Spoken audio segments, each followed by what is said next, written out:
Buenas tardes. Muchas gracias a los que nos acompañáis hoy. Es muy reconfortante comprobar que no somos los únicos interesados en defender la verdad en la historia. El ciclo de conferencias que me cabe el honor de inaugurar hoy tiene por objeto estudiar el Estado que nació en 1938 de las cenizas de la Guerra Civil, de la mano del general Francisco Franco Bahamonde. En la historia moderna de España, no faltan generales que hayan accedido al poder, pero estos ejercieron ese poder dentro del marco del Estado monárquico. El Estado republicano, instalado en 1931, fue dinamitado por la Revolución de 1934 y la guerra civil resultante arrasó España hasta los cimientos, lo que requirió la creación de un nuevo Estado bajo la jefatura del general Francisco Franco. Un Estado totalmente nuevo, que a efectos prácticos nació en enero de 1938, al convocar Franco su primer Consejo de Ministros y que duró hasta junio de 1977, fecha en la que dio paso de la ley al Estado que rige hoy nuestra nación. Por su carácter de inédito en nuestra historia y en la historia occidental, y por sus efectos profundos y duraderos, el Estado que nació de la Guerra Civil merece la atención de cualquier analista interesado en la historia de nuestro país. Pero la era de Franco, como la bautizó el profesor Ramón Tamames, no ha recibido ni de lejos el interés suscitado por la guerra civil que precedió a esa era. Una guerra de enorme impacto emocional, pero de mucho menor interés para un historiador que el Estado que surgió de las cenizas del fallido Estado republicano. Sin embargo, un estudioso de la era de Franco se encuentra con una biografía escasa.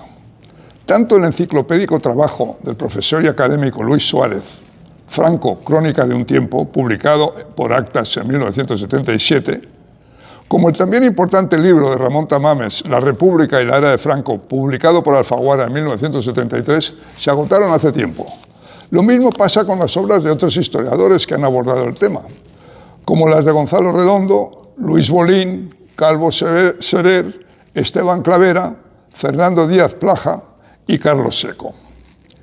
Esa falta de disponibilidad de estudios completos y objetivos sobre un periodo de tanta importancia histórica como es la era de Franco, que complemente la escasa biografía disponible, es lo que ha impulsado a sus promotores a crear esta comisión de estudios del nuevo Estado que nació de nuestra guerra civil.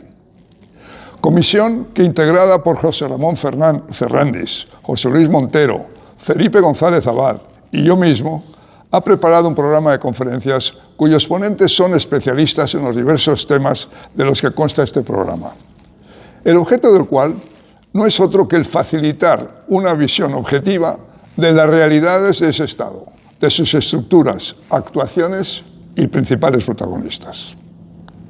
Ahora me dirán ustedes, ¿pero quién son estos señores? ¿Quién los ha comisionado? ¿Y qué calificaciones tienen para organizar este programa? Bien, pues los cuatro somos políticamente laicos. Ninguno hemos tenido nada que ver con la política, ni en la dictadura ni en la democracia. Y los cuatro nos hemos ganado la vida, cada uno en una actividad distinta. Yo en el campo financiero, José Ramón en el de la economía, Felipe en el de la tecnología y José Luis en el de la agricultura. No nos ha comisionado nadie. Este programa nace de nuestra inquietud, como amantes de la historia y de la verdad, sin otro objeto que el de dar a conocer esas décadas que parecen hoy condenadas al olvido. Nuestra calificación para ello es que los cuatro vivimos esos años como adultos y que los cuatro reconocemos que esa dictadura sentó unos cimientos muy sólidos para nuestra convivencia. Pido ahora a mis compañeros que expongan brevemente las razones que les han movido a formar parte de esta comisión de estudios. Nací en 1950, cuando en el periodo que trata este ciclo, en el 75, trabajaba en Almería como agrónomo. Recuerdo mi infancia y mi juventud como una España que iba mejorando constantemente y además nos parecía lo normal, que todo fuese mejorando. Luego ya en la época universitaria empezó a sentirse en España un poco las consecuencias del mayo del 68 francés. Los comunistas abandonaron su intento de las armas, tanto en el Valle de Arán como en los maquis, y empezaron a infiltrarse en la Iglesia, en los sindicatos y en las universidades. Recuerdo especialmente una fecha, el 17 de diciembre de 1970. Aquel día me llegó la onda de que estaba concentrándose la gente en la plaza de Oriente del Palacio, la plaza de Oriente, por apoyar el régimen y a Franco, ante una incursión de los extranjeros que censuraban mucho que hubiesen fusilado a unos terroristas. Llegamos a la plaza, estuvimos esperándole 1 hora y media, se presentó vestido de civil y hubo muchos aplausos y mucho apoyo. Es una manifestación que se ve enseguida diferenciándolas de otras, porque era espontánea, no había apenas pancartas, no había apenas banderas, la gente salió espontáneamente. Han pasado 68 años del inicio de la guerra y en el 2004, cuando la mayoría de la gente que vivió los años de Franco estaban jubilados, fallecidos o deteriorados con tema de cognición, cuando había disminuido mucho el nivel de testigos, empezaron los políticos a sembrar la división y a dar la imagen de dictador de Franco, cuando realmente no le acusaban de cosas mal hechas. Únicamente la prohibición de partidos políticos. Por cierto, los partidos políticos hoy son de las instituciones menos valoradas por la sociedad. De todas formas, como insisten, están todo el día cantando la canción Libertad sin ira. Libertad, libertad, sin ira, libertad. La machacan, la repiten, pero no dicen la letra tal y como la dijeron. Dicen los viejos que en este país hubo una guerra y 2 Españas. Señor, hablaban de cosas de viejos, que viejas deudas, que él no más que visto gente que sufre y calla para evitar lo peor. Evitar lo peor se entiende que es la guerra.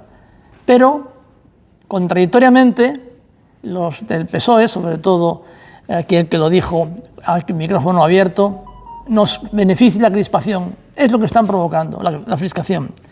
Por eso, cuando yo tuve noticia de esta iniciativa de Ultano, José Ramón y Felipe, de poner la verdad de los años que vivimos, me apunté, colaboro con ellos y estoy en ello hasta el final, a muerte. Nada, muchas gracias. Pues buenas tardes de nuevo y bienvenidos a esta iniciación de la serie de conferencias que ha descrito Ultano. Realmente, cuando se describe la España actual, se suele hacer como si todo fuera bueno y todo hubiera sido implantado recientemente, en los últimos pocos años. Sin embargo, no hay un después sin un antes, y eso es lo que vamos a hacer en estas conferencias, explicar de dónde vinimos y qué es lo que pasó en ese tiempo anterior a la situación actual. Lo conseguido entre 1936 y 1975 tuvo como protagonistas al conjunto de la sociedad española, con la aceptación implícita de las oportunidades que se le iban ofreciendo desde la administración pública, y que se tradujo en una sociedad integrada, unida y coherente que condujo a España a los niveles que tuvimos en 1975. Lo que me ha llevado a participar en este conjunto de conferencias, en este proyecto, ha sido el tratar de explicar a los jóvenes actuales de 25 a 50 años, nuestros hijos, que hoy viven en España, lo que hicimos los jóvenes de aquella época. Los jóvenes en el periodo entre 1939 y 1975, y que hoy puede hacer inteligible lo que estamos viendo, lo que es la vida actual. Nuestros padres habían hecho la guerra y habían aprendido lo que querían y no querían para sus hijos.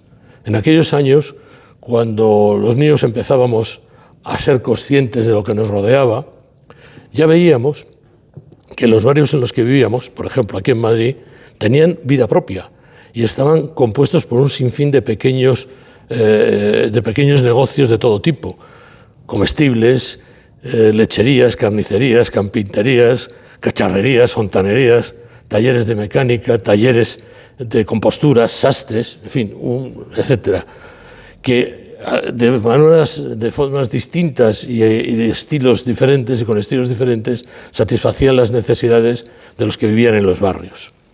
Después comenzamos a ir al colegio, donde nos completaban lo que nos habían estado enseñando en nuestras casas, con un repertorio de valores que tenían que ver con el esfuerzo, la disciplina, la competencia, la excelencia, el conocimiento de la historia, el conocimiento de la cultura. Y a continuación, los que habíamos decidido los que habíamos nacido entre los años 40 y 50, podíamos llegar a la universidad. Pero antes, y esto es un tema significativo, antes, y empezando a los 10 años, teníamos que haber pasado ya 4 exámenes selectivos. El ingreso en el bachillerato, la reválida de cuarto, la reválida de sexto, el preuniversitario, y los que queríamos hacer ciencias, encima, teníamos que hacer un curso de selectividad. Y los que querían ser ingenieros, además de la selectividad, tenían que hacer la iniciación. Es decir, se había premiado, la universidad, al fondo, era el premio al esfuerzo.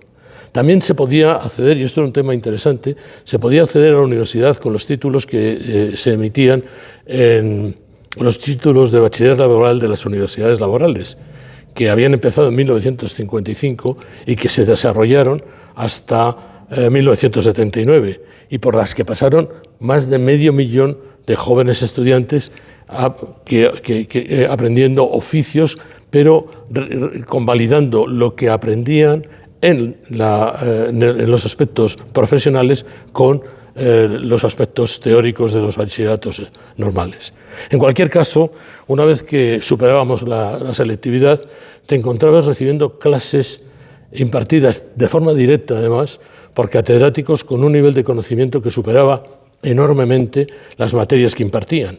En la Facultad de Ciencias de la Universidad Complutense, los jóvenes que llegábamos con 17 o 18 años recibían clases directas de personajes como Luis Bru, Pedro Avellanas, Salustio Alvarado, Salvador Velayos o José García Santesmases, entre otros muchos, que mantenían además relaciones profesionales y científicas con las universidades del extranjero, de Europa y de Estados Unidos, donde además se habían formado.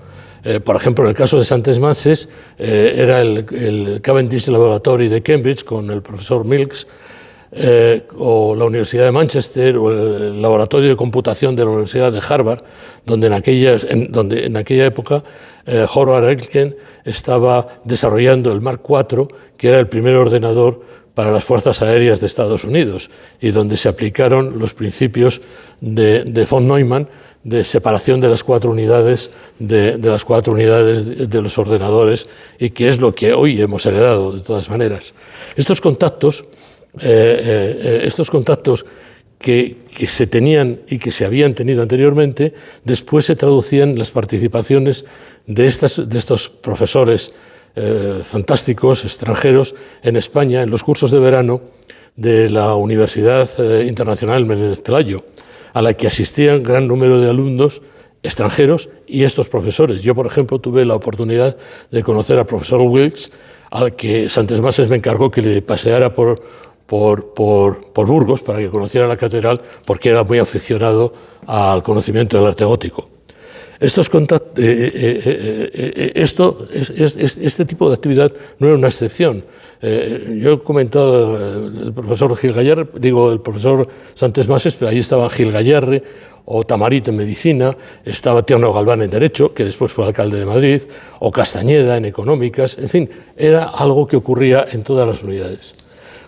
Finalmente, después de que habíamos estado estudiando nuestras carreras, pues junto y en ese tiempo y al principio en el colegio ya, nos habían enseñado que teníamos que ser personas de provecho. Y después de terminar nuestros estudios, comenzamos a trabajar donde podíamos. Y lo hacíamos en prácticas o lo hacíamos con becas. Yo personalmente fui becario en Iberia hasta que pasé a mejor vida profesional.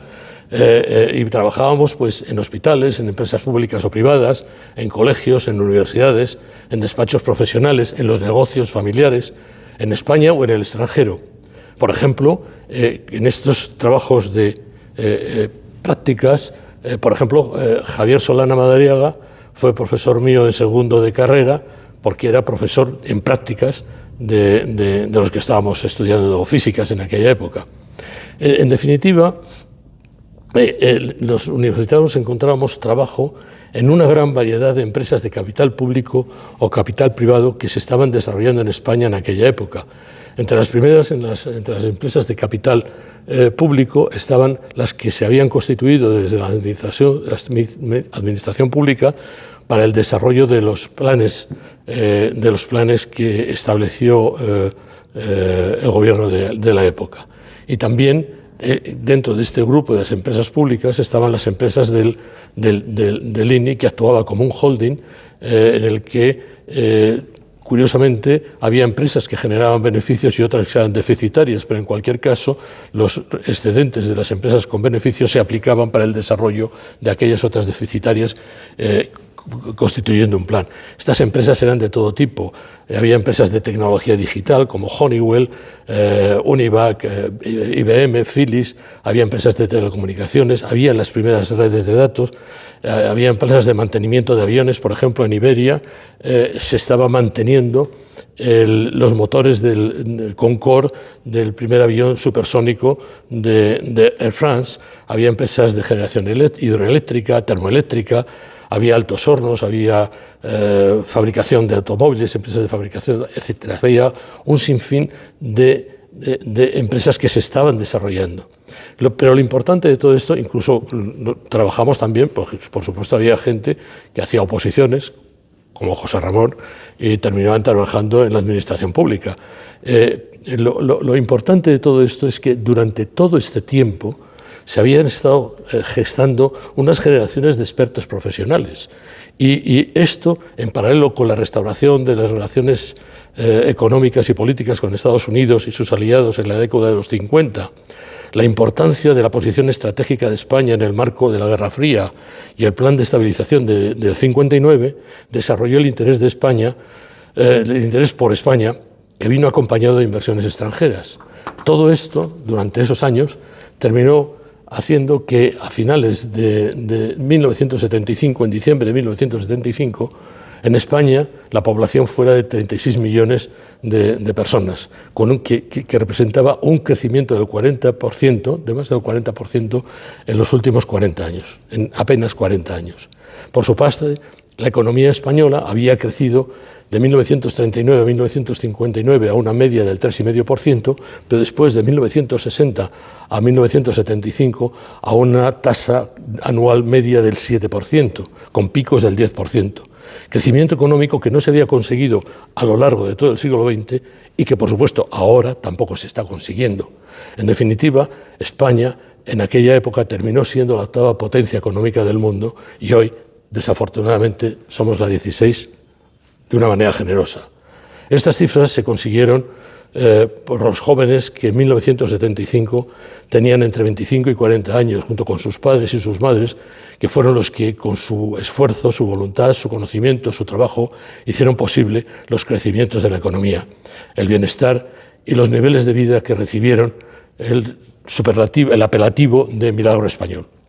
Este es exactamente el mensaje que queremos transmitir a los jóvenes de entre 30 y 50 años, a nuestros hijos, que son los que viven hoy en España, es decir, que al igual que los jóvenes del pasado, ellos son los protagonistas necesarios para que España vuelva a las tendencias de aquellos años y además ellos mismos deben de aprenderlo y transmitirlo a los que serán sus propios hijos. Muchísimas gracias.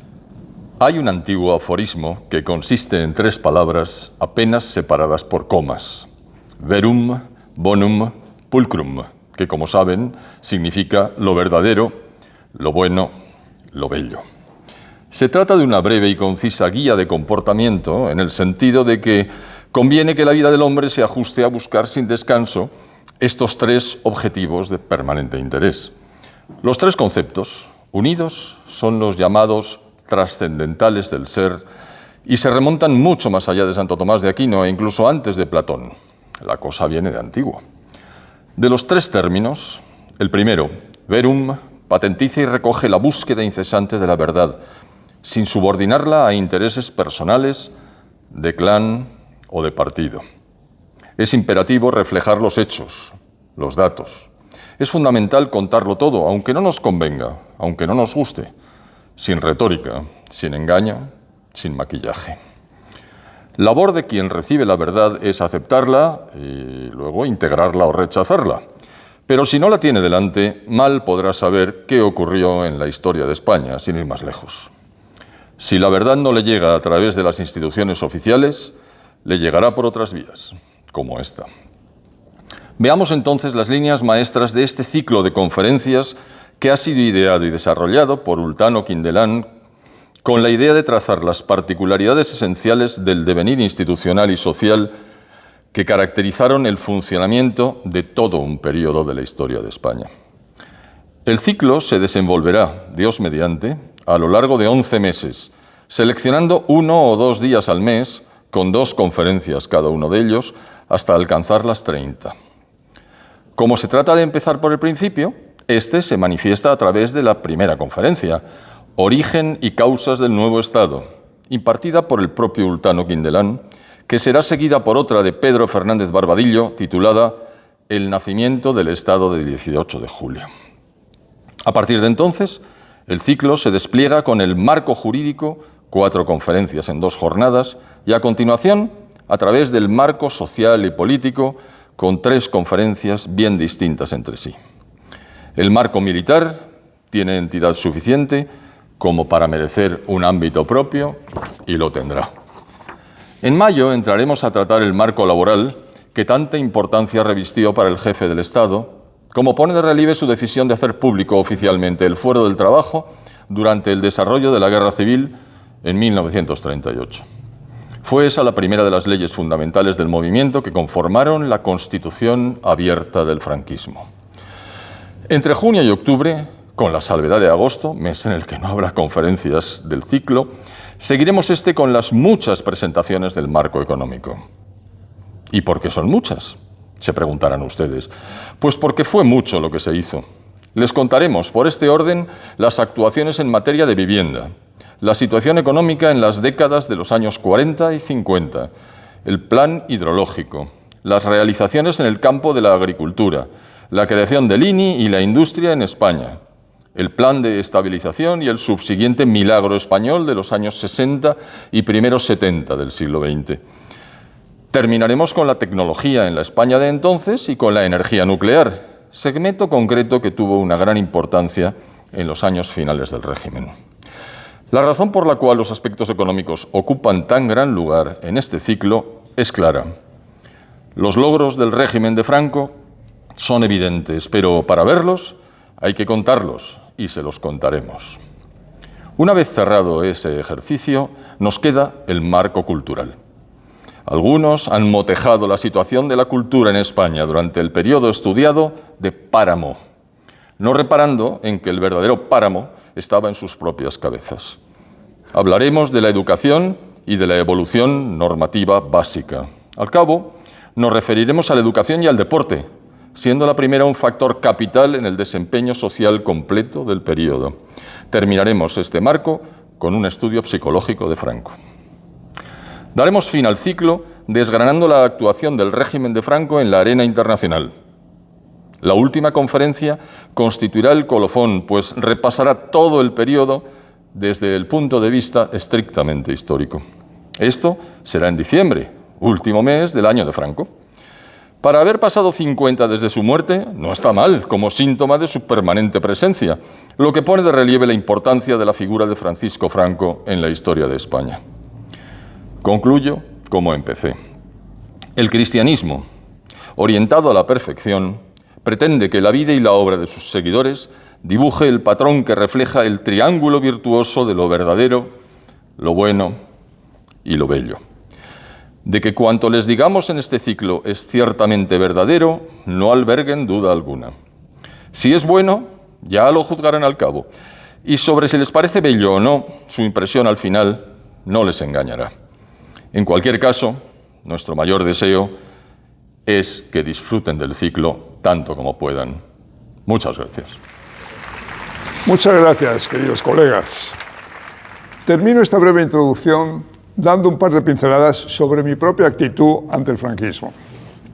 Hijo de inglesa, Vine al mundo con el inglés debajo del brazo, lo que me valió acceder a la Universidad de Londres y luego trabajar en empresas norteamericanas dentro y fuera de España. Nunca dediqué mucho tiempo a pensar en Franco, pues nunca me sentí reprimido por el régimen. El país iba cada vez mejor y me parecía bien administrado. Los juicios a los terroristas y sus condenas a muerte los asumí como inevitables. No me consideraba calificado para juzgarlos. Por otra parte, estaba consciente de la enorme obra de construcción que se estaba llevando a cabo en las infraestructuras del país, obra a la que iba dando cumplida cuenta el noticiero Nodo. La muerte de Franco trajo un par de años de mucha inquietud, afortunadamente resuelta con nuestra modélica transición.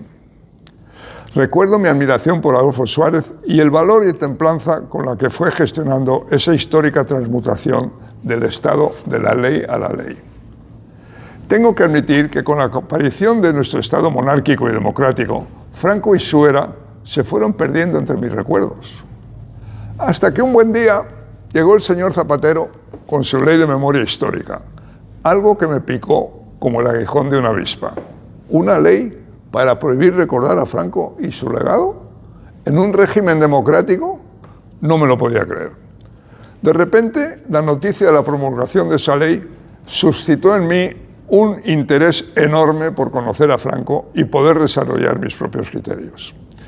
Busqué y encontré una librería de libros de segunda mano, Arcana. La visité y compré todos los libros que tenían sobre Franco, unos 30. Poco a poco los fui leyendo. Ahora tengo claro que el caudillo Franco fue producto de las circunstancias que le tocó vivir al hombre Franco. Circunstancias en las que ese hombre supo, primero, afianzarse como caudillo militar, para luego asumir el reto de crear y dirigir un nuevo Estado, reto al que hizo frente con total dedicación el resto de su vida, revelándose como un jefe de Estado excepcional en todos los sentidos. Pero nuestro objetivo aquí no es hablar de Franco, sino exponer la obra que llevaron a cabo los españoles bajo su mandato. Una obra que, según nuestros gobiernos e intelectuales progresistas de ahora, nuestros hijos y nietos deberían ignorar por corresponder a una cruel dictadura. Bueno, con esto termina la introducción a este ciclo de conferencias. Paso ahora a transmitirles mi ponencia. Génesis del nuevo Estado español. Voy a analizar a continuación cuándo y cómo nació el Estado objeto de este ciclo de conferencias y cuál fue el motor principal de su orientación. Aunque el general Franco fue nombrado jefe del gobierno del Estado español en octubre de 1936, la primera ocasión en que actuó como tal fue cuando convocó el primer Consejo de Ministros, en Burgos el 30 de enero de 1938. Con ese primer acto de gobierno, dio vida a este nuevo Estado, concebido en octubre de 1936. Conviene recordar que el objetivo inicial del alzamiento militar fue defender el Estado republicano del anarquismo en que se hallaba sumido. Pero los generales pronto se convencieron que ese objetivo no era realista y 2 meses después del alzamiento, el 21 de septiembre de 1936, estos generales, integrados en la Junta de Defensa Nacional, nombraron al general Francisco Franco generalísimo del Ejército y jefe del Estado y del gobierno del Estado español, que surgiría de su victoria. Nombrado su jefe, el Estado sobre el que ejercería su jefatura, concebido, como hemos visto, en octubre del 36, no nacería hasta más de un año después, en enero de 1938, cuando le inauguró su primer Consejo de Ministros. La guerra en esos días de terrible invierno era tremenda, muy intensa, con el Ejército Nacional repeliendo el ataque del ejército republicano en el llamado Frente de Teruel. Y cuando digo muy intensa, me refiero a que había más de 100.000 soldados de cada lado, cientos de tanques y centenares de aviones, todos enzarzados en batalla tras batalla, en las que el ejército del muy capaz y valiente general Vicente Rojo acosaba al no menos valiente y capaz general Franco. Yo no sé ustedes, pero yo en esas circunstancias no hubiera tenido tiempo ni nervios para pensar en formar un gobierno para dirigir el país una vez terminada la guerra, en el supuesto que saliera vencedor. Pues Franco sí tuvo tiempo y tuvo nervios, y en ese día se reunió con los 10 convocados que aceptaron sus cargos como ministros de ese, por ahora, utópico Estado Nuevo. Con esa convocatoria, Franco ejerció por primera vez el cargo para el que, vuelvo a recordar, fue electo por la Junta de Defensa Nacional de Burgos, después de un largo debate.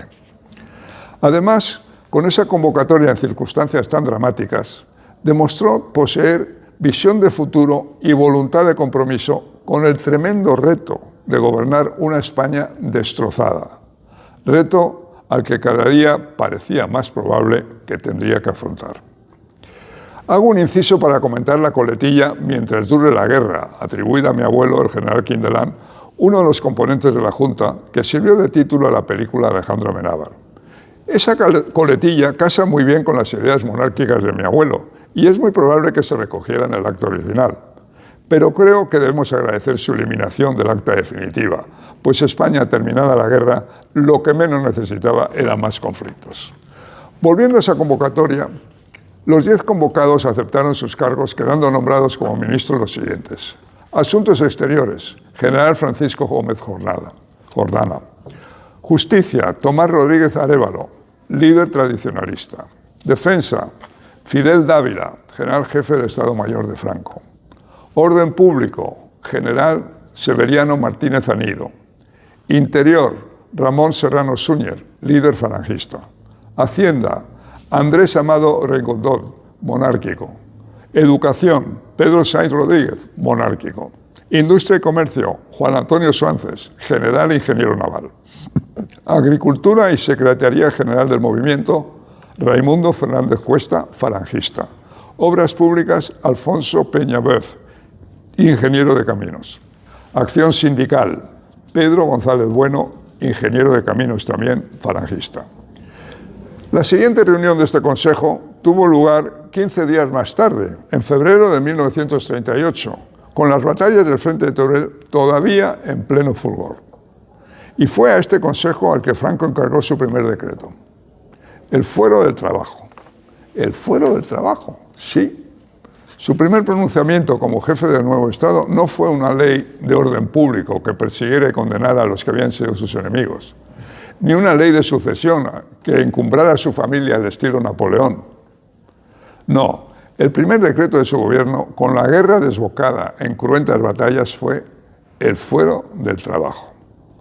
Un decreto impropio a todas luces de esa imagen de terrible dictador que procuran propagar muchos medios.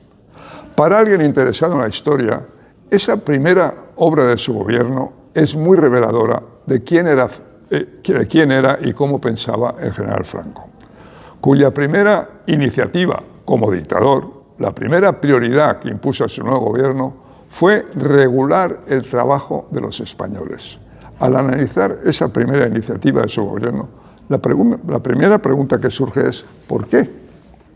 La respuesta es que Franco había visto cómo el odio había prendido profundamente en los españoles de las clases desfavorecidas. Clases desfavorecidas durante siglos, pero castigadas especialmente en los años anteriores a la Guerra Civil, por las guerras de Cuba y de Marruecos, que se llevaron a la muerte a decenas de miles de españoles, hijos de las familias más pobres. Guerras que hoy nos pueden parecer innecesarias y absurdas, pero que entonces muchos consideraban patrióticas. Recordemos que en esas primeras décadas del siglo pasado, los trabajadores no tenían el paraguas de la seguridad social que les protege ahora, con lo que las familias que perdían un padre, un hijo o un hermano estaban condenadas a la miseria.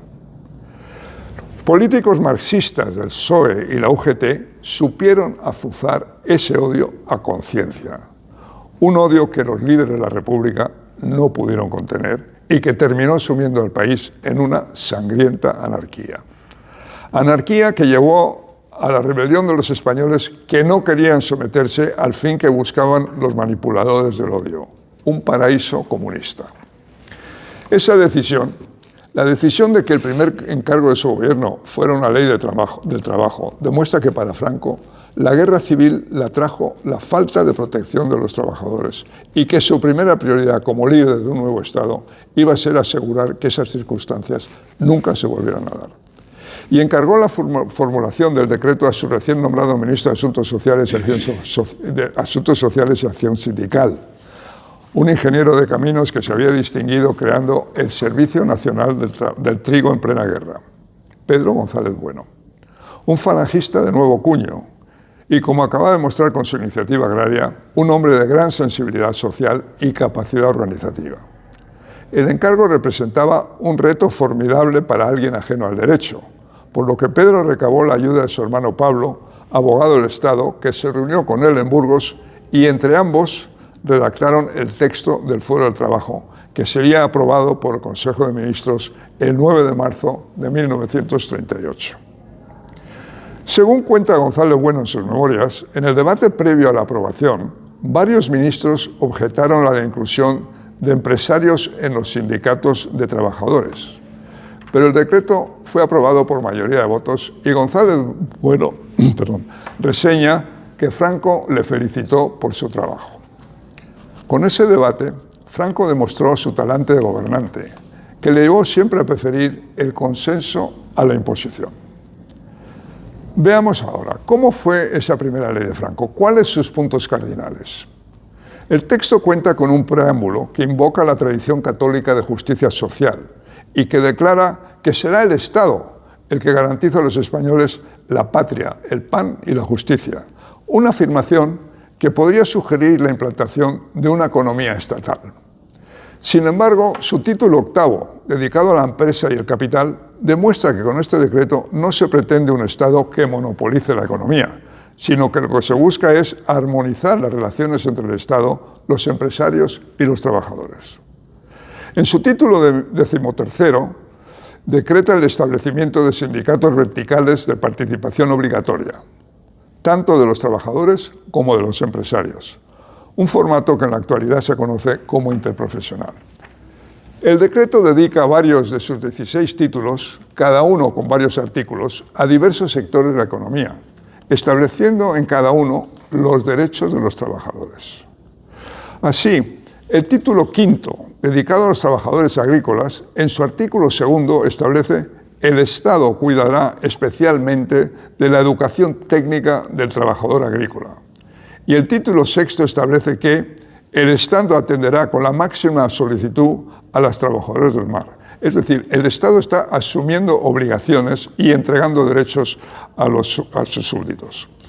El decreto también establece, a través de sus títulos y artículos, la previsión social, título 10, el descanso dominical y festivo y el derecho a vacaciones retribuidas, título 2, la magistratura de trabajo, título 7, y a través de estos y otros artículos detalla el compromiso formal del nuevo Estado con el trabajador. Aunque la Constitución de 1931, en sus artículos 46 y 47, también pretendió mejorar las condiciones de los trabajadores, la inestabilidad de los gobiernos de la República impidió que esas mejoras se pudieran implementar. Pero ese no sería el problema del Estado franquista, cuya única fuente de inestabilidad sería la salud de Franco, que demostró ser, si no de hierro, al menos de roble. Con ese primer decreto, Franco anuncia que el nuevo Estado será liberal en lo económico y proactivo en lo social, lo cual, unido a su prudente búsqueda del consenso y su estilo totalmente carente de arrogancia, iría cimentando su popularidad entre los españoles. Demostró también con este decreto una decidida voluntad de poner remedio a las causas que llevaron a los españoles a la terrible guerra civil, para lograr lo cual contaba con el enorme poder que le dio su victoria. Un Estado marcado desde su origen de voluntad socializante, pero no totalitaria. Y la causa principal de que fuera así está en la intención de su progenitor de hacer que el Estado garantizara el bienestar de los trabajadores, evitando cualquier recurso a la violencia por parte de estos, pero sin coartar las iniciativas de los empresarios. En sucesivas ponencias de este ciclo veremos hasta qué punto se cumplieron los compromisos que el nuevo Estado adquirió con los españoles a través de este decreto. Aquí solo he pretendido subrayar la extraordinaria importancia que el jefe de ese nuevo Estado daba a las condiciones de trabajo de los españoles. Gracias por su atención. Paso la palabra ahora a don Pedro Fernández Valverde. Muchas gracias, Sultano, por tus palabras. y también por tu confianza, la tuya, la de José Luis, la de Felipe y la de José Ramón, por confiar en mí para inaugurar este ciclo con mi ponencia, El nacimiento del Estado del 18 de julio. Sinceramente me queda poco por decir después de lo que habéis contado tú y los demás miembros del comité, de los principios, de los comienzos del régimen del 18 de julio. Bueno, empecemos. Cuando la conspiración del general Emilio Mola avanzaba hacia la fecha decidida, a mediados de julio del 36, los militares y civiles implicados en ella tenían como principal objetivo político terminar con el Frente Popular, aunque disentían en lo que iban a construir después. Y encima algunos de ellos ponían tales condiciones para adherirse a esta sublevación que casi hacían imposible la participación, como el carlista Falcón, de que dirigía el RQT. El secuestro y asesinato del diputado José Calvo Sotelo por una banda de policías y pistoleros socialistas suprimió las diferencias sobre la acción inmediata, pero no sobre el tipo de gobierno posterior. En sus instrucciones secretas, Mola proponía una dictadura republicana, dirigida por un directorio militar, y dentro de las medidas que iba a tomar este directorio militar se encontraba la derogación de la Constitución de 1931, con la que nadie estaba satisfecho. Y en su bando de proclamación del estado de guerra en Pamplona, Mola explica que la sublevación, cito, trata de restablecer el imperio del orden, no solamente en sus apariencias externas, sino también en su misma esencia. Cierro la cita. Al producirse la sublevación, tanto en la zona rebelde como en la leal, la República colapsó, pero de dos maneras distintas. Stalin y sus camaradas habían aprendido de la experiencia de los años 20. Los frentes populares, formados según las directrices de Moscú desde 1935 con el cartel del antifascismo, incluían a burgueses, anticlericales y moderados. En cambio, en Rusia, los bolcheviques, desde su triunfo, 1918-1920, movieron la capital a Moscú, introdujeron el calendario gregoriano, cambiaron la bandera, sustituyeron a los ministros por comisarios y a la Asamblea Constituyente por los soviets, implantaron una dictadura de partido único. El Consejo de Moscú, fielmente aplicado por sus peones, fue mantener la estructura en las instituciones republicanas. Así se daba la impresión de que las matanzas y los desaparecidos los causaban incontrolados que siempre mataban a los mismos, curiosos incontrolados. Por debajo se estaba ejecutando una verdadera revolución, tribunales populares, comisarios políticos, saqueo de la clase media. Los burgueses de Leontina y Corbata participaban temblorosos en todo lo anterior para seguir vivos. Fueron los casos de Manuel Azaña, presidente de la República, y José Giral, presidente del gobierno, que fue el que armó a los milicianos y disolvió el ejército. Cuando Stalin le aconsejó a Francisco Largo Caballero, del PSOE, que mantuviera una apariencia de parlamentarismo para contentar a los tontos útiles, el Lenin español le contestó que el parlamentarismo no tenía mucho arraigo entre los españoles, pero bueno, aún así debía mantenerlo. Ese fue el consejo de Stalin.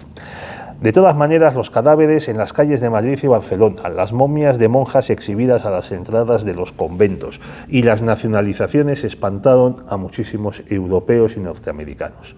Los banqueros de París, Londres y Bruselas se negaron a dar créditos a los gobiernos de Giral, de Largo Caballero y de Negrín. En la zona rebelde, en cambio, las instituciones republicanas fueron eliminadas por los militares que se atribuyeron todos los poderes. Ellos y los civiles que les apoyaban estaban hartos del régimen republicano. Las noticias de lo que sucedía al otro lado de las líneas de los frentes les llevaron a la convicción de que había que proceder a un cambio radical. Así definieron los obispos españoles en su carta colectiva de julio del 37 lo que estaba viviendo la gente de orden y la masa neutra. Abro comillas. Es una conmoción tremenda la que sacude los mismos cimientos de la vida social y ha puesto en peligro hasta nuestra existencia como nación. Cierro comillas. ¿Exageración? Bueno, veamos lo que escribió Azaña meses más tarde sobre sus compañeros de bando. De nuevo, abro comillas. A muy pocos nos importa la idea de España, pero ¿a qué pocos? Ni aun el peligro de la guerra ha servido de soldador. Al contrario, se ha aprovechado para que cada cual tire por su lado. Y ahora vamos a entrar en el asunto de la conferencia. Los dos ejes de la política en ambas zonas, como pueden ver en esta diapositiva, son la unidad de mando militar y político como medio imprescindible para ganar la guerra. Y el segundo elemento, la revolución, que en un caso es socialismo, ateísmo, expropiaciones, redención del proletariado como gran objetivo y como enganche, como atractivo, y en la otra zona la contrarrevolución, que se define pues, como la religión, patriotismo, propiedad privada, regeneración nacional. Tanto la revolución como la contrarrevolución son causas de movilización y enfrentamiento. Aquí muestro unos carteles de ambas zonas en las que se exponen estos elementos, como pueden ver aquí. Y además, unidad y un cambio en la concepción social de España. A favor de una revolución o a favor de una contrarrevolución, pero un cambio radical respecto a la España burguesa, liberal, si se le puede llamar así, apocada, pobretona, achatada, que había hasta entonces. Fijémonos ahora en lo que sucede en la zona rebelde durante el verano del 36. El 24 de julio, los generales sublevados formaron la Junta de Defensa Nacional, presidida por el republicano y masón Miguel Cabanellas, ya que José Sanjurjo, que iba a ser el dirigente de este directorio militar, se había matado en un accidente de avión en Portugal el 20 de julio. Al convertirse el alzamiento en una guerra civil, los militares enseguida se plantearon el mando único a finales de septiembre del 36. En esa famosa reunión en Salamanca, el más contrario a la medida fue Cabanellas, que dijo: una guerra lo mismo puede ser dirigida por un generalísimo que por un directorio o un comité. Y el general Alfredo Quindelán le contestó: efectivamente, existen esos dos métodos, con el primero se ganan y con el segundo se pierden. Franco fue elegido generalísimo y jefe del Estado naciente por todos los generales presentes, salvo Cabanellas, que se abstuvo. Los meses finales del 36, Franco los dedicó a las campañas y a las necesidades militares, que eran las siguientes: pues el paso del Estrecho, la unión del sur y del norte de la zona sublevada en Extremadura, la liberación de Toledo, el sitio de Madrid, la conversión de las columnas en un ejército ya organizado, suministrado, disciplinado. La formación de nuevos oficiales, para eso se abren las academias de alféreces provisionales, negociaciones con Italia y con Alemania para el suministro de armamento y la disposición de medios económicos, pues como el petróleo y las divisas. No tuvo tiempo de pensar en constitucionalizar el nuevo Estado hasta comienzos de 1937. Y como sucede en la historia, son no solo las circunstancias las que deciden, sino también las personas.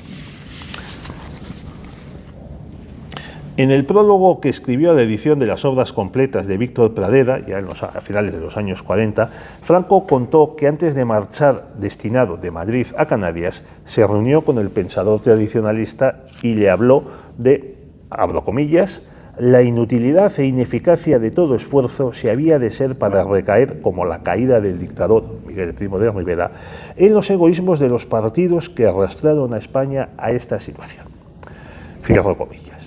Franco sabía que quería un cambio en la política y también en la economía y el reparto de la riqueza, como ha mencionado antes que yo Hurtado Quindelán, pero no sabía cómo conseguirlo.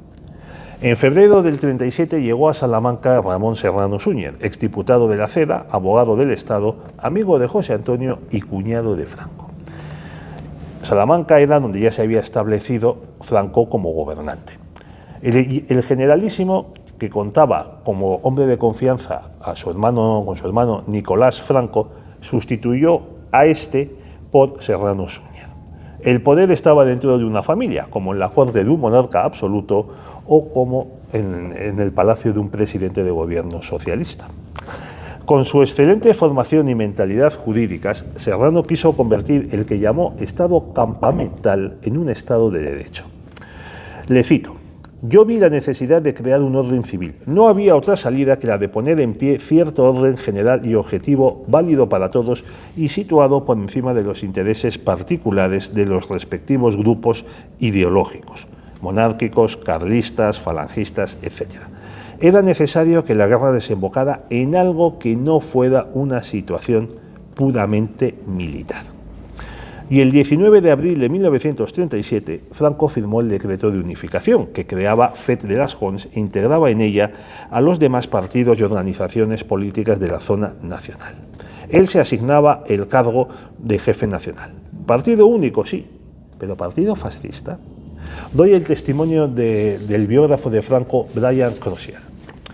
Franco, y aquí le cito, decidió soldar todos los partidarios del movimiento nacional, falangistas, carlistas y los demás, y hacer de ellos un único partido político. Sus fines, motivos y procedimientos eran fundamentalmente militares, no políticos, militares.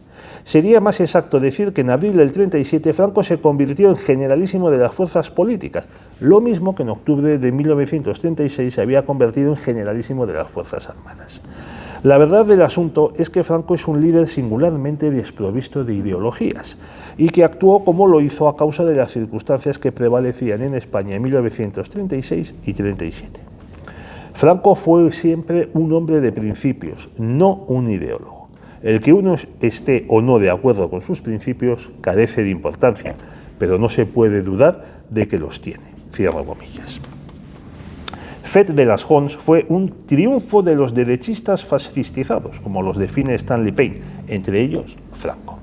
En atención a los deseos del generalísimo de no depender de nadie, fuera un camarada militar o un grupo político, en los estatutos de este partido se subrayaba que el jefe responde ante Dios y ante la historia. Y en la línea de forzar la unidad y suprimir las diferencias, de los 27 puntos de Falange se cayó el último, que decía lo siguiente: nos afanaremos por triunfar en la lucha con solo las fuerzas sujetas a nuestra disciplina. Pactaremos muy poco. Solo en el empuje final por la conquista del Estado gestionará el mando las colaboraciones necesarias, siempre que esté asegurado nuestro predominio. Dos grandes distinciones entre Franco y otros líderes totalitarios con los que se le compara y hasta se le identifica, como Hitler y Stalin.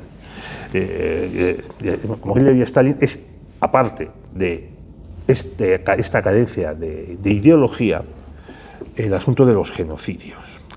Y la conducta con sus propios compañeros. Hitler y Stalin perpetraron genocidios sin fin, de raza o de clase social, que solo acabaron pues cuando ellos murieron. Y además mataron a sus compañeros de lucha, que en el caso de los comunistas es mucho más habitual que en el caso de los alemanes. Franco no hizo ninguna de estas dos cosas. Fijémonos en el trato que dio a quienes le disputaron su autoridad, como Edilla, Falconde, Yahweh, Queipo de Llano, Juan de Borbón, Serrano Súñez. A algunos les hizo hasta marqueses. El primer gobierno de Franco, formado por él y 11 ministros, se presentó el 30 de enero de 1938. Al día siguiente de la entrada en vigor de la Ley de Administración Central del Estado, obra también de Serrano. Y esto no es una coincidencia, ya que la fecha fue el aniversario de la dimisión de Primo de Rivera, producida en el año 1930. En este gobierno aparecen las familias del régimen, militares, católicos, vinculados luego a los propagandistas y más tarde al Opus Dei, falangistas de vieja o nueva militancia, carlistas y técnicos o expertos. Serrano pasó a ser ministro de Gobernación. El escritor gallego Wenceslao Fernández Flores recibió así el gobierno de Franco, al que conocía en un artículo titulado 11 cerebros. Han sido elegidos por una inteligencia serena en la que no ha influido más que el afán de encontrar útiles colaboradores. Qué aliviadora diferencia con aquel espectáculo de los nombramientos ministeriales, de las crisis anteriores a la Revolución. Todo se presentaba entonces como un gran negocio, como una pugna en que forcejeaban millares de intereses de despierto apetito. Es un juicio causado no solo por lo que se veía en la España socialista, sino también por lo que se había vivido en la República y la Restauración. El nuevo Estado suprimía por fin los viejos y polvorientos métodos de hacer política. Cito a Víctor Pradera cuando Primo de Rivera tomó el poder en septiembre de 1923. Gracias a Dios, va a acabar esta vergüenza. Va a acabar la situación de Barcelona en que 4 pillos de blusa y otros tantos de levita, explotando vilmente a los obreros, tienen en jaque a un gobierno. Va a acabar la orgía del déficit producida por la impotencia legislativa de un parlamento burlesco y por las insensatas ambiciones de los partidos políticos. Van a acabar los gobiernos de alfeñiques que no sabían mandar, pero que aprendieron a temblar y que resolvían los problemas de orden público comprando los cabecillas de la agitación.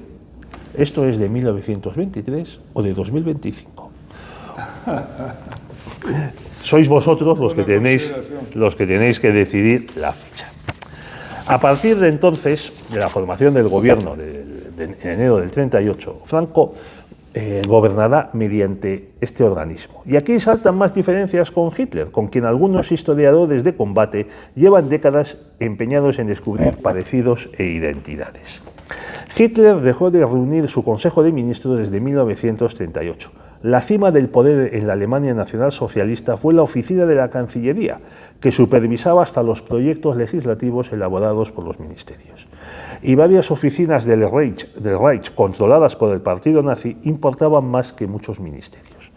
Hitler se aislaba en Berchtesgaden, mientras que Franco recibía a sus ministros en el Pardo cuando estos se lo pedían, sin importar ni el día ni la hora, como han contado varios de ellos.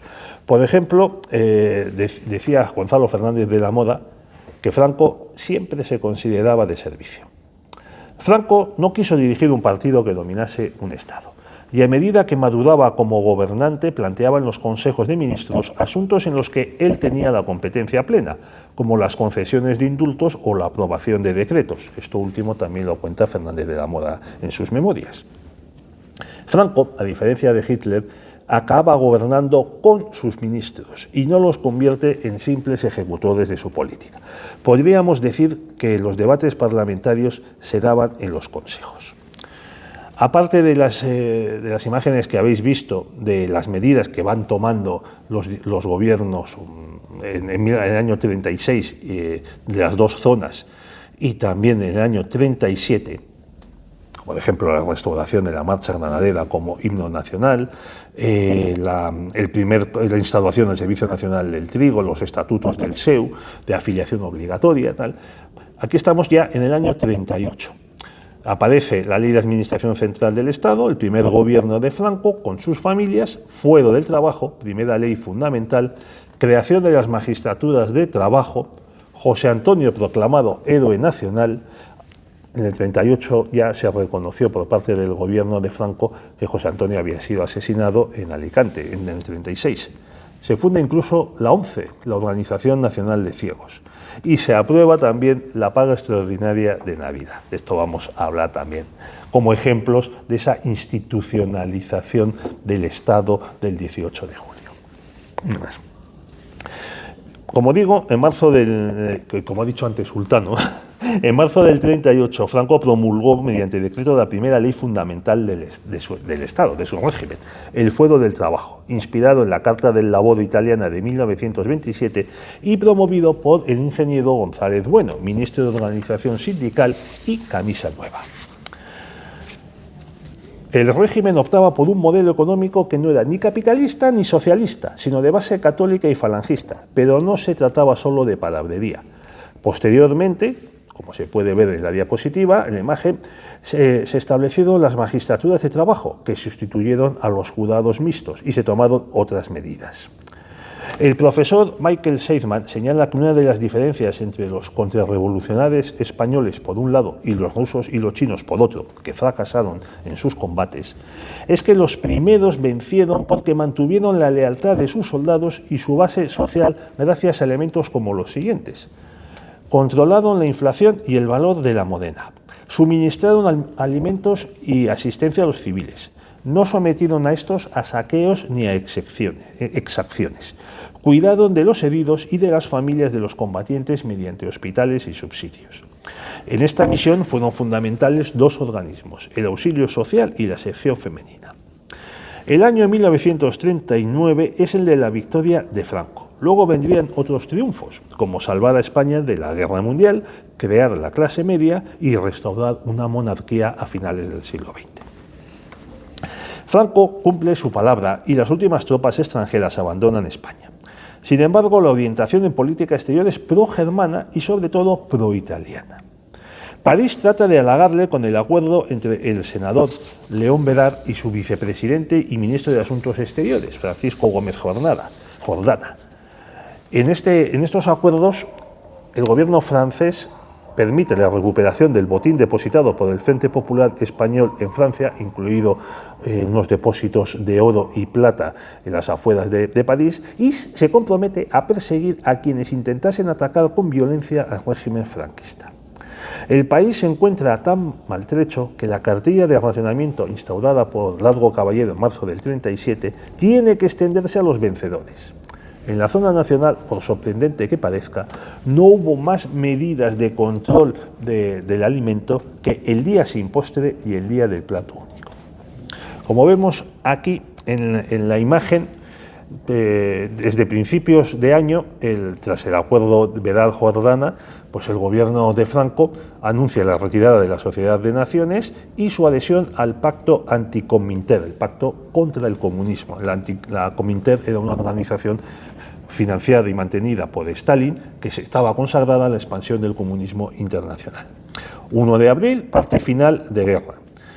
Y se produce también el reconocimiento diplomático general de la España nacional, salvo por la URSS. Los últimos reconocimientos son de abril. Extensión del racionamiento a la zona nacional, que se produce mediante una orden ministerial el 14 de mayo de 1939. Pero estalla la Segunda Guerra Mundial cuando Alemania invade Polonia y Francia y Gran Bretaña, haciendo por fin honor a la garantía que habían dado al gobierno polaco, plantean un ultimátum a Berlín que Hitler rechaza y entonces se producen las declaraciones de guerra. Franco reacciona ordenando la neutralidad absoluta de España mediante un decreto que aparece en el BOE el 4 de septiembre de 1939. Y a fin de año, que yo creo que también merece la pena destacarse, se funda el CSIC, Centro Superior de Investigaciones Científicas, el 28 de noviembre. El año siguiente, en el año 1940, se produce la victoria de Alemania en Francia, que coloca a España entre los dos bandos, entre Hendaya y Gibraltar, como el título de las memorias de Serrano Suñer. Franco resiste las amenazas y las promesas de Hitler y también las presiones y las conspiraciones de los germanófilos, que en España se encontraban en el ejército y la falange. El ataque a la URSS por parte de Alemania en junio del 41 aleja el peligro inmediato de invasión, pero el giro del conflicto en favor del bando aliado pone en apuros a los españoles. Moscú y los vencidos pueden exigir venganza. En septiembre del 42, Franco destituye a su cuñado, Serrano, y le sustituye por Jordana, más aliadófilo y menos dado a las exaltaciones de solidaridad con el eje. Y también, y es otro elemento de interés, porque Jordana era militar como Franco. En julio del 42 se restauran las Cortes Españolas, que es otra de las leyes fundamentales del franquismo.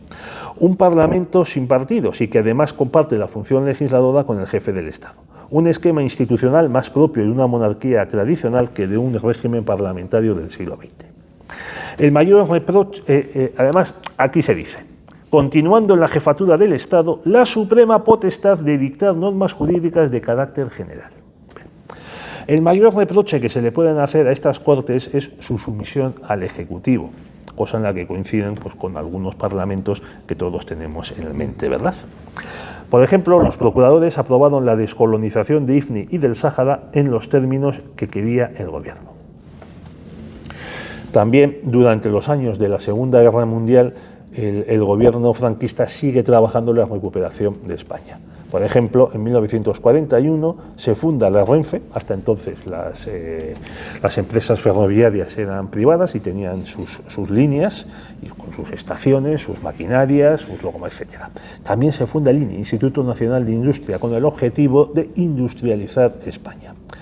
La ley de creación de las Cortes Españolas, que ya he mencionado, en enero del 42, se vuelve a la neutralidad porque previamente se había hecho una declaración de no beligerancia en cuanto se rindió Francia. También en el 45, en el verano, ya con la guerra concluida en Europa, hay una nueva ley fundamental que es el fuero de los españoles, y de eso vamos a hablar a continuación. Con la Segunda Guerra Mundial, terminara en Europa, en Japón y el Pacífico se mantuvo hasta agosto, y con Stalin en Berlín, Viena y Praga, Franco promulga esta ley fundamental, el fuero de los españoles, la tercera. En su preámbulo se dice: el Estado español proclama como principio rector de sus actos el respeto a la dignidad, la integridad y la libertad de la persona humana, reconociendo al hombre en cuanto portador de valores eternos y miembro de una comunidad nacional, titular de deberes y derechos, cuyo ejercicio garantiza en orden al bien común. El bien común, una expresión de la doctrina católica que la Iglesia despreciaría después del Concilio Vaticano II. En las Naciones Unidas, constituidas en 1945, los vencedores azuzados por la URSS, los republicanos españoles y otras fuerzas vencidas en el 39, condenan al régimen franquista como último superviviente de las potencias del eje y como peligro para la paz mundial. El delegado polaco, el comunista Oskar Lange, señaló a Madrid por estar armando un ejército de 200.000 alemanes y por estar fabricando bombas atómicas en Ocaña, ni más ni menos. Quienes secuestraban científicos alemanes eran los Estados Unidos, la Unión Soviética, los británicos y hasta los franceses. Bueno, como consecuencia de la condena a España por parte de las Naciones Unidas, se retiraron los embajadores y se cerró la frontera con Francia. Antes, en octubre del 44, una columna militar montada por el Partido Comunista a las órdenes de Santiago Carrillo, quien seguía en la retaguardia, había tratado de cruzar los Pirineos. Fue la que se llamó la Operación Reconquista, pero se le rechazó. En los meses siguientes se recrudecieron las partidas del Maquis y los atentados terroristas en las ciudades, como un asalto a la sede de Falange en Cuatro Caminos el 25 de febrero del 45 que causó 2 muertos. En la lucha contra los guerrilleros murieron más de 2.000 de estos y casi 200 guardias civiles, 250 guardias civiles. En febrero de 1949, los maquis hicieron descarrilar el expreso Barcelona-Madrid y mataron en este atentado a 31 personas. Carrillo y la Pasionaria no vacilaron en condenar a muerte a varios camaradas suyos que estaban en el interior de España y en mandar a sicarios a asesinarles. Uno de estos fue Gabriel Trilla en Madrid, otro Víctor González, el brasileño, en Galicia. Como escribió Wenceslao Fernández Flores por su experiencia, los comunistas, como los lobos, devoran también al compañero. A finales de 1945, y aquí lo vemos, se produce el primer indulto general de una larga lista que luego se mantuvieron pues, hasta los años 70. Mediante estos indultos se vaciaron las cárceles. De 50.000 presos en 1945 se pasó en 1974, último año completo de la vida de Franco, a menos de 15.000. Esta cifra, 15.000, es menos de la mitad de los que tenía en sus cárceles la Francia de la Liberté, la Égalité y la Fraternité. Los datos, para quien quiera consultarlos, están en mi libro Eternamente Franco. El Generalísimo promulgó en la ley de 22 de octubre de 1945 que le permitía convocar referendos sobre asuntos de especial trascendencia. Franco usa esta facultad en julio del 47 para aprobar la ley de sucesión en la jefatura del Estado, que el censo electoral aprobó con el 93% de los votos a favor. Mediante esta ley y este referéndum, España se convertía en reino y en Estado confesionalmente católico. Se confirmó que la jefatura del Estado correspondía a Franco de manera vitalicia y a este se le otorgaba la prerrogativa de proponer a las Cortes la persona que estime deba ser llamada en su día a sucederle a título de rey o de regente. No solo se institucionalizó el régimen en su persona, sino que Franco a partir de ese momento va a jugar con los monárquicos díscolos, pues legalmente podría escoger a un hijo o a un nieto de Alfonso XIII como sucesor, o a un miembro de la rama carlista, o a ninguno de ellos. Para eso estaba la posibilidad de designar un regente. Una vez superado el cerco internacional, España ingresó en la ONU en 1955 con el voto favorable de la Unión Soviética y de sus países satélites, aplastada también la subversión comunista y con los monárquicos aceptando a regañadientes la ley de sucesión, Franco ya no volvería a enfrentarse a ningún desafío interno o externo a su autoridad hasta el final de su vida. Las décadas posteriores serán las del crecimiento económico, el milagro español y la elección de sucesor. Y de ello se hablará en otras conferencias. Muchas gracias.